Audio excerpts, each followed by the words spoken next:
আসসালামু আলাইকুম এভরিওয়ান, কেমন আছেন আপনারা সবাই? আশা করি সবাই ভালো আছেন। তো আমরা আল্লাহর রহমতে খুব ভালো আছি। মরিয়ম ব্লগারে আপনাদেরকে ওয়েলকাম করছি। আমি মরিয়ম। তো বরাবরের মতন আবার সকাল থেকে আজকে ব্লগটা শুরু করলাম। তো এখানে সকালে নাস্তা বানিয়েছি, আজকে ঘরের নাস্তাই খাবো। তো বাইরের নাস্তা খাই না, অনেক দিন হয়ে গিয়েছে। হ্যাঁ, খাই না বললেও আবার হয় না কেন, যে আমার বাইরের নাস্তাটা খাওয়া হয় প্রায় সময়। কেন, স্কুলে থাকা হয় স্যার, তখন সবাই ফ্রেন্ডরা মিলে একসাথে নাস্তাটা ওইখানে করে নিই। তো ওরা আর কি করে না। তো আজকে ঘরেই বানিয়ে নিয়েছি। আজকে রুটি বানিয়েছি, সাদা রুটি, আর বুটের ডালের তরকারি, মুরগির গিলা কলিজা দিয়ে।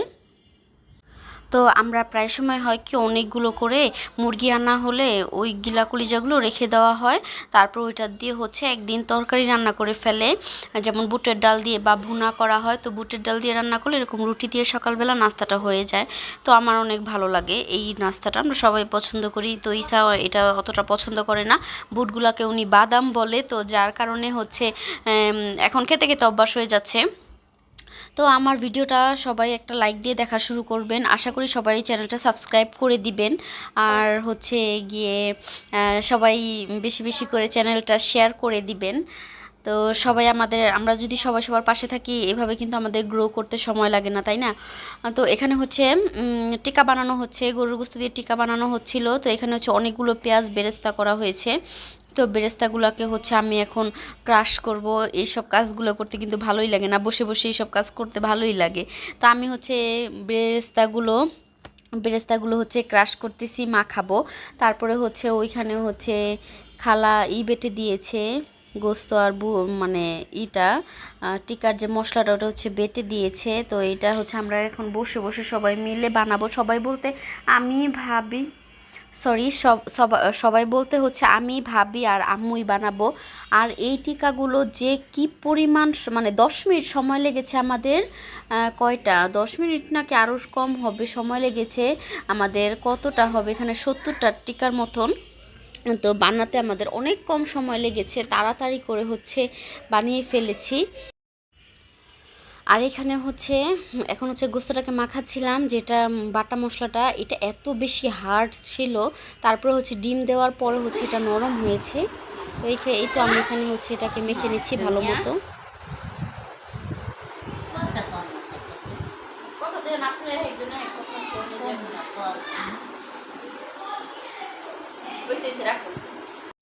আর এই তো আমাদের টিকাটা বানানো শুরু হয়ে গিয়েছে।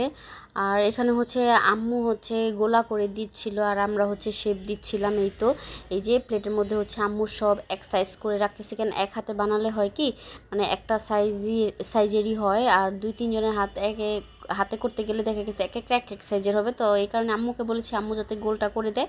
তারপর আমরা এটাকে সুন্দর করে শেপ দিচ্ছিলাম। তো এইভাবে সবাই মিলে কাজ করলে কিন্তু কাজটা অনেক বেশি তাড়াতাড়ি হয়ে যায়।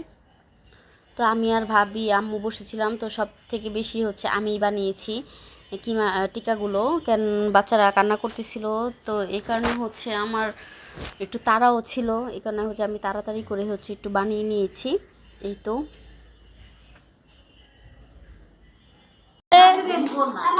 টিকা বানানো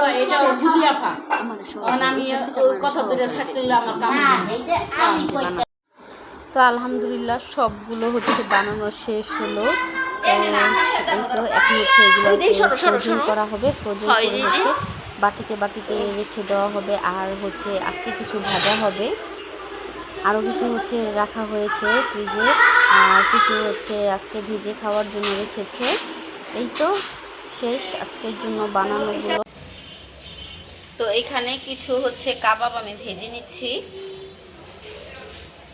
আর এখানে ইসার আব্বু রুটি খাবে, সকালে বানিয়েছিলাম তো 2টা ছিল। তো ওইটা ইসার আব্বু বললো উনি এখন খাবে।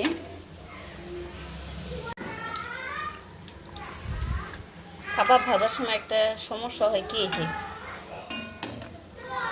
যে মানে দেখা যায় না নিচে বুদবুদির কারণে তেলের।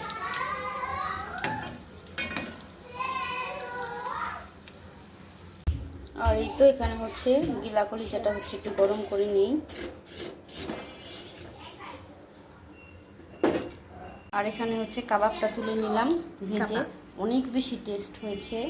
এটা আমার আম্মু বানিয়েছে।